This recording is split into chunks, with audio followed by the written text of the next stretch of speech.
wasn't always like this. But now, there are 3 rules to survive. Don't stand out.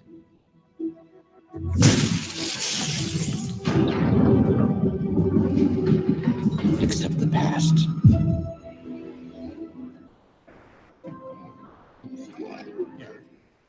Trust no one. Bring it in! The galaxy's changed. Yeah, look out!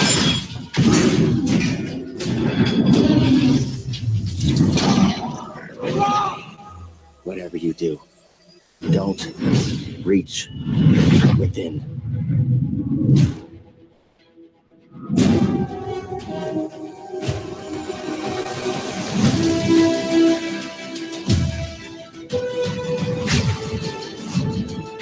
Don't stand out. Accept the past. Execute Order 66.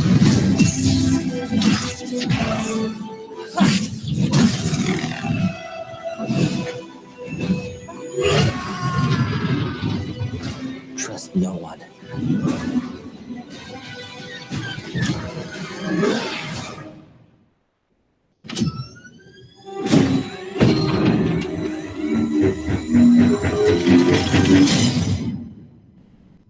Trust only in the Force.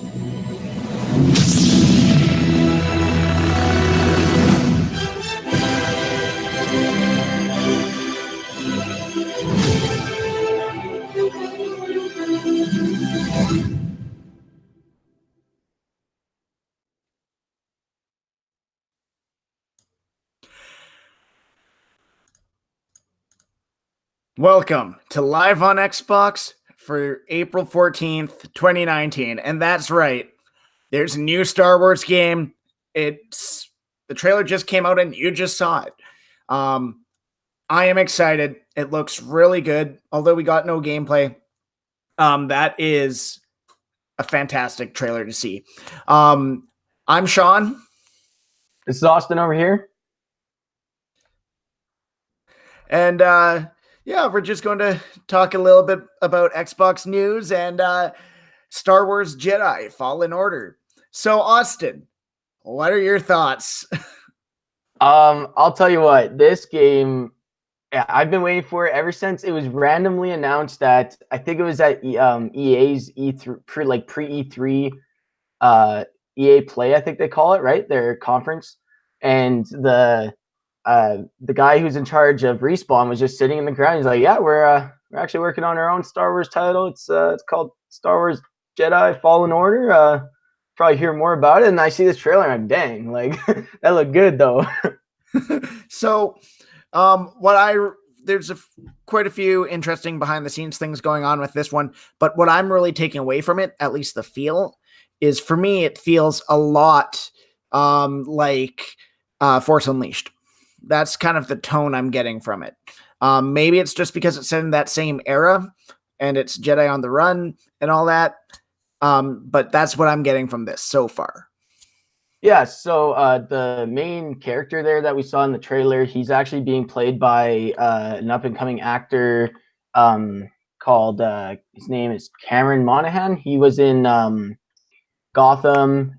He's been in Shameless, and lots of people who watch Gotham that I know, who I know that watch it, they say that his performance is really good. So who is he in Gotham? He plays their version of the Joker. Oh, that guy. Yeah, he's fantastic. Yeah, so he's, I don't know, he's very expressive, especially like with his face, and that's what you really need in a motion capture game, right? So that'll be really good. And also, I did pull up their website to take a look at it.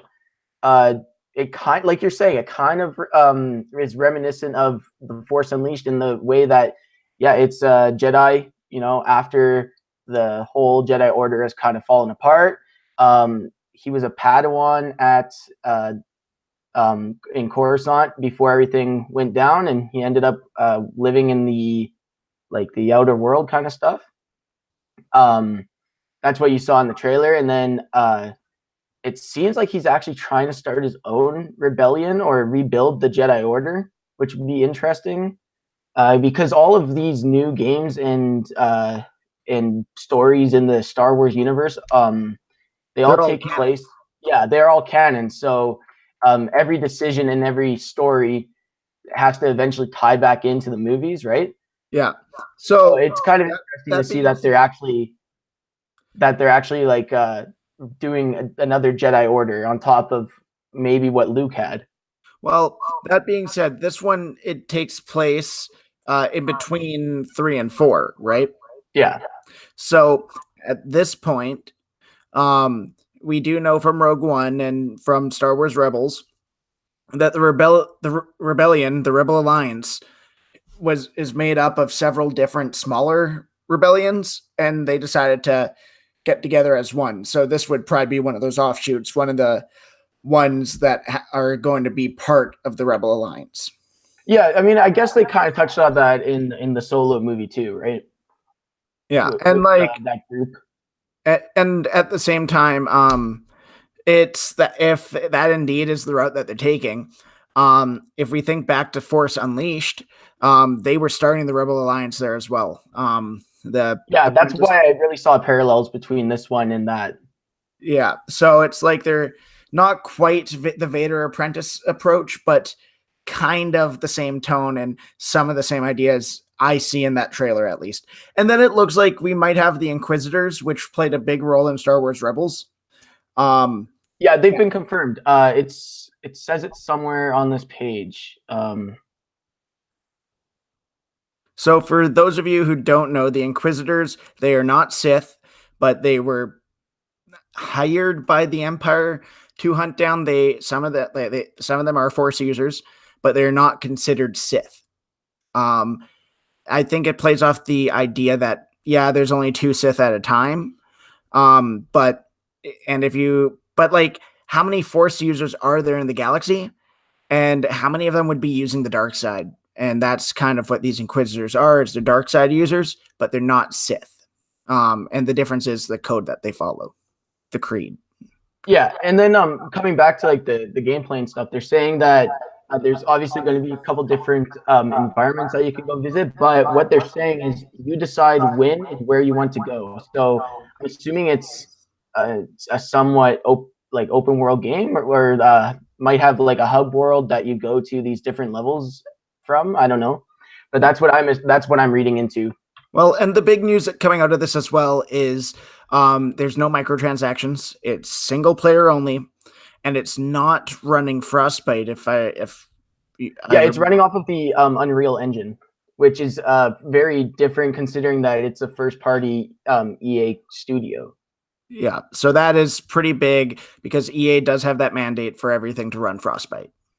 But what I was reading, I think I mentioned it last week's show about the article that Jason Schreier from Kotaku wrote about Anthem, is that apparently trying to make a third-person narrative game, or even a third-person game in general, using the Frostbite engine is nearly impossible. The Frostbite was designed for like Battlefield and that, right? Yeah, it was all based around first-person shooters. And so when they're making Dragon Age Inquisition, which was the one that came out in around 2013, I think, they had to pretty much rebuild their own version of the Frostbite to run these games.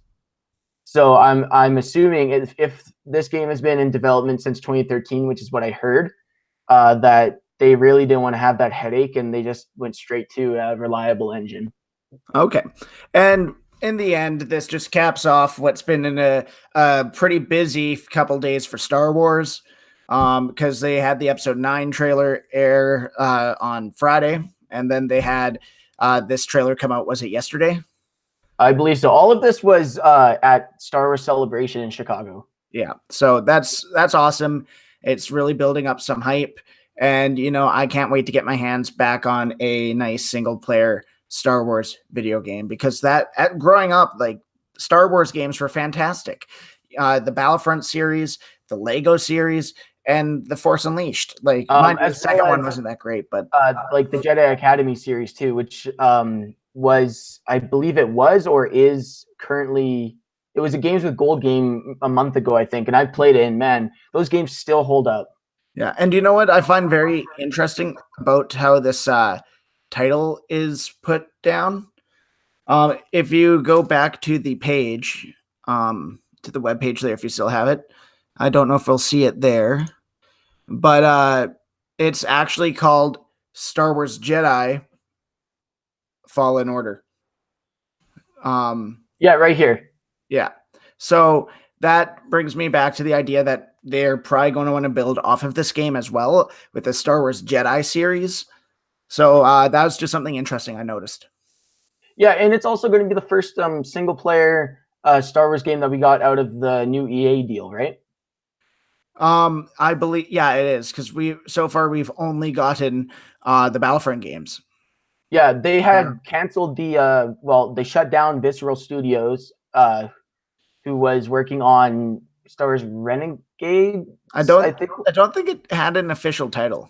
There was a working title floating around there. I can't remember what it was. But it was something to do with like a ragtag team, right?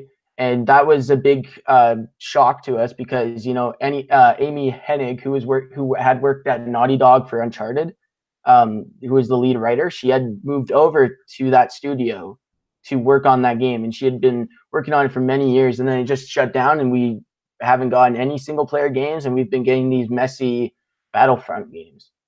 Yeah. So, well, and so this is big news. The Star Wars community and gaming community, they're excited. I'm excited. I can't wait to see what comes of this game. I rarely say this, but you can guarantee I'm going to have this game the week it comes out. Opening day, man. Opening day. So beyond Star Wars, there was leaks this week of the discless Xbox, which we did show some renders last week, but we do have more this week. So yeah, I actually just pulled it up on Windows Central, but it had come way of a German site called winfuturo.de, which is their extension. And it looks like I'm converting it to Canadian right here. But in the US, apparently it's going to be retailing for around $249. Which that price is very interesting because it's a lot higher than I thought it would be. Well, because you could buy an Xbox One S for less than that right now. Yeah. So that's the recommended retailer sale price. So it's going to be interesting to see because it's just recommended. That doesn't mean it's what they're going to have to sell it at, but it's going to be interesting to see if they keep the Xbox One S with the disc drive in it at a lower price. Because if that one's lower, people are not going to be buying the discless Xbox. And part of the idea was it's less hardware. It's going to be cheaper. Yeah. And for us Canadians, it's really expensive. 300. So that American dollar converts to right now $333. Yeah. Like that's crazy. Yeah. I couldn't even fathom spending that on an Xbox that, well, from everything we see, barely comes with anything that I don't have. Yeah, so let's just see here. It's hard to find a bare bones Xbox One S nowadays too. I think the one that you would find is one of the bundles. I think they all come with at least one game. Yeah. Okay, so right now the cheapest, around $2 right? Right now the cheapest, I'll share this. It's at Best Buy. And it's $300 with games. Well, when Troy had bought his Xbox One S, he had got it for what, two? I remember it being on sale for around $2 something back at that time. Yeah, like that's a bad example just because Fortnite's not an actual paid game, but like look at this here, where you get Battlefield and a little bit more there, the deluxe edition. Okay. $299. It's on sale, mind you. But yeah, when our buddy Troy got his Xbox One, he picked it up for, I think it was like $230 or something Yeah, like it that. was around. I think it was 225 or something. I remember it being around the 220s. Yeah, and for quite some time they were at 120, and that was before At 120? sorry 220. And that was before they started bundling everything together. But if that's just the base price for the Xbox One S, it's too high. Yeah, and oh wow. Okay, so what they're saying is that this is kind of obvious. You won't be able to play your Blu-rays, right? The 4K content will be available through the Microsoft Movies and TV, Netflix, but games will not run in 4K.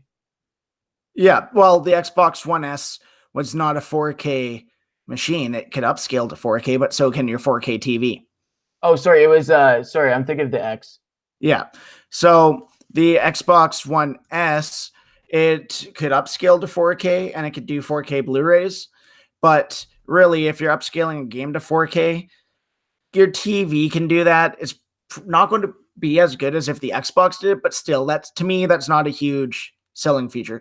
Because back in the day, if you got a certain, like the old TVs and stuff, they would not upscale automatically for you. So you'd be stuck with the screen that had like the actual real pixel to pixel measurements, not filling a 1080p screen if you're watching like 480. So upscaling now, it's just a given. TVs do it. Yeah, what they're saying is kind of what I thought would happen is that they're going to be most likely announcing more information on the Inside Xbox show, which is on Tuesday. Yeah, so we'll be covering that. Last time there were big news, I made sure to tweet it. That was the MCC collection coming to PC. So yeah, we'll have the latest news on our Twitter account when that happens. But yeah, so right now the placeholder date that people have been like some outlets like news outlets have been given is May 7th. Okay, so with that, I believe that's all the big news we have this week. Unless you had something else. No, that's all I remember seeing. But we're going to touch on a little bit of what we've been doing this week. The Fortnite World Cup qualifications have started for solos. So we've been doing a little bit of Fortnite, trying to get up there so that we could try to compete in the World Cup. We're doing a duos team. We are so close. We are so close. Like we get to we need to be in Champions League, I believe, and we're like seven divisions. Yes, we have to be in Div 7. We're Div 5. And Div 6. Okay, Austin is Div 6. I am Div 5 because he played some games without me. But we're really close. It's been a lot of fun, and it's a lot more competitive. We keep saying we're not a Fortnite channel, but with this World Cup, you'll probably see us covering a little bit more than usual. There were some big changes to the game this week that I didn't like. I think Austin didn't like them either, but the reboot vans. Yeah, so they took a note out of Apex Legends playbook, which is respawning your teammates.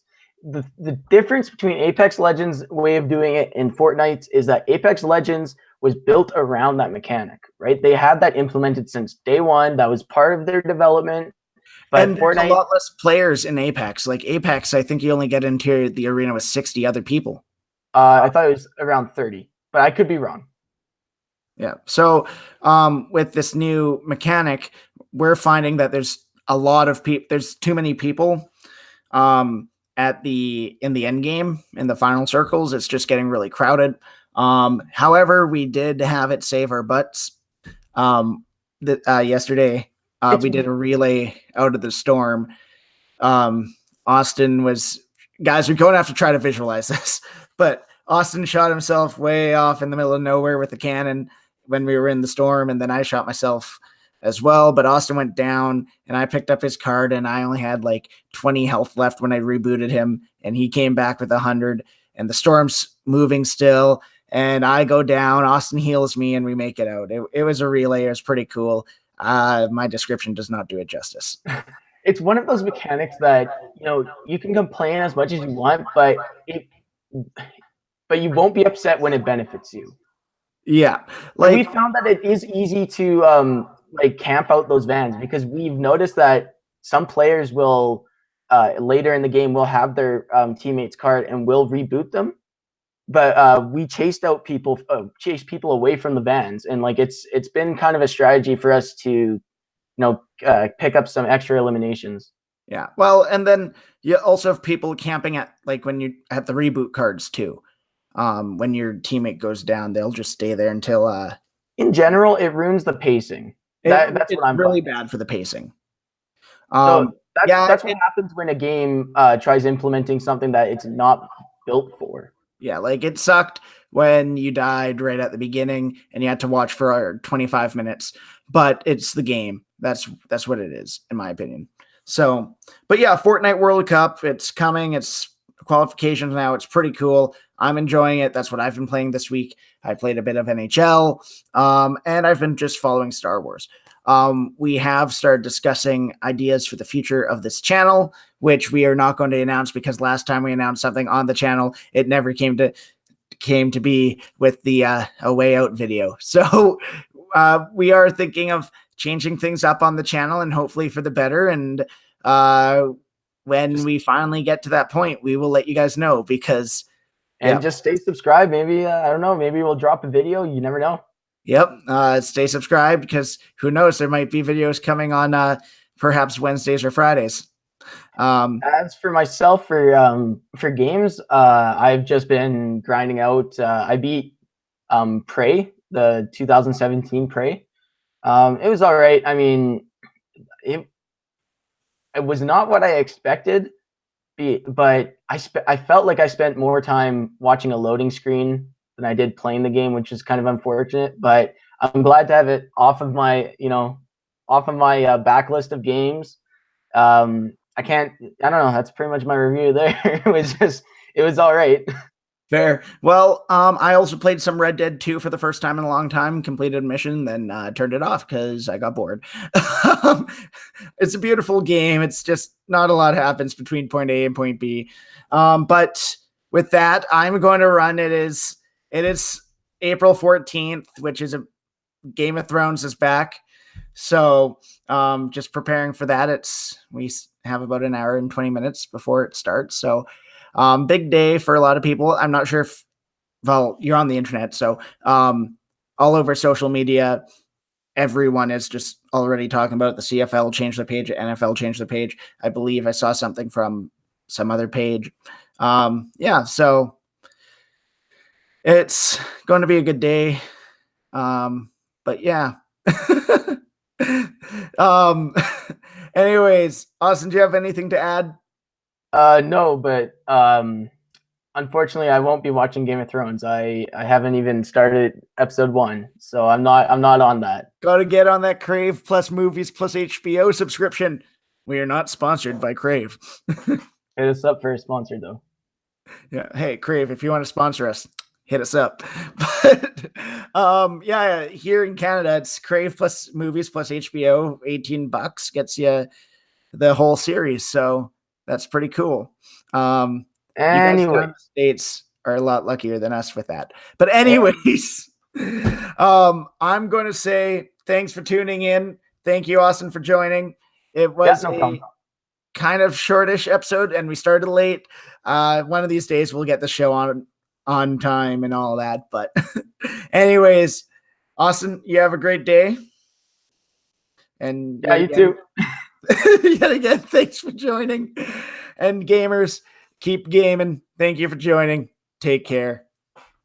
Like, subscribe. Oh, right. Subscribe to YouTube where you're watching us right now. Follow us on Twitter. And you know what? I always do that, might start getting used because of World Cup. So Pay attention to it. If you didn't like us today or want us to change something, hit that dislike button and let us know what you want changed. If you hit dislike and you don't tell us what needs to change, then you're not helping at all. So comment, subscribe, hit the notification button, and we will see you next time. Have a great evening, everyone. See you, Austin. Yeah.